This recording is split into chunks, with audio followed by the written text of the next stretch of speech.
Hey guys, it's me, Matthew, and today I'm going to go off on a rant again about morality and the price you have to pay in order to be actually good, kind, and forgiving person, and what leads you to being a bad person or a piece of shit.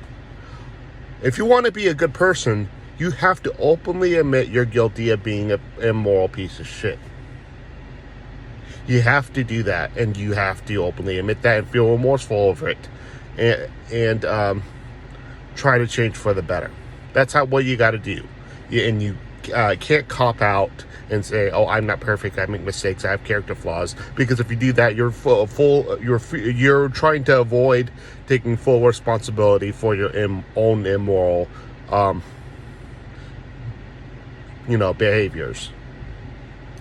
That's what you do in order to be a good person. In order to be a bad person, you have to go around and constantly judge others for being immoral, and even demand people to be executed for immoral acts, such as two men having gay sex with each other, for example. That's how you become a piece of shit. Because people who go around constantly act morally disgusted by things they deem immoral and want people to put to death, those people will never be kind, never be forgiving, ever in a billion years, ever.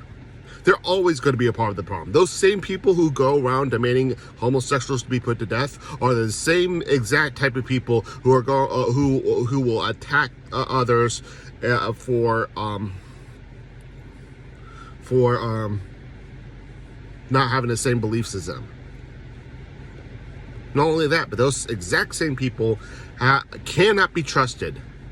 Anytime someone wants to confess their sins and admit that they used to bully others when they were a kid or something, those people can't be trusted because they're not forgiving for fucking shit.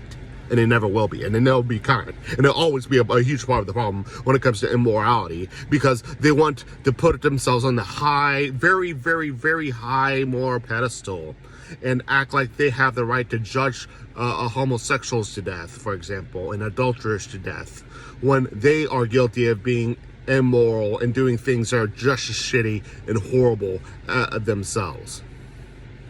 So they'll always be hypocrites, and they'll never be kind, they'll never be forgiving, and they'll always be a hypocritical piece of shit till the end of time, because they don't want to admit that they're guilty of being an immoral piece of shit themselves and feel remorseful over it.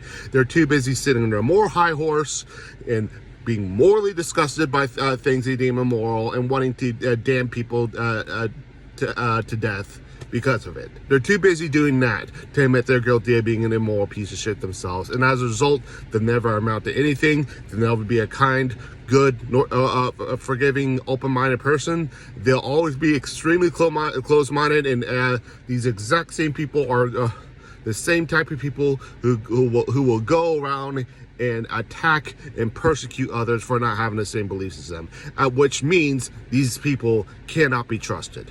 The only good people out there are the ones who openly admit they're not part of the solution, they're part of the problem, and that they're guilty of being an immoral piece of shit themselves without making any excuses, and they feel remorseful over it. The people who are the biggest part of the problem are the ones who think they have the solution. That's all I have to say.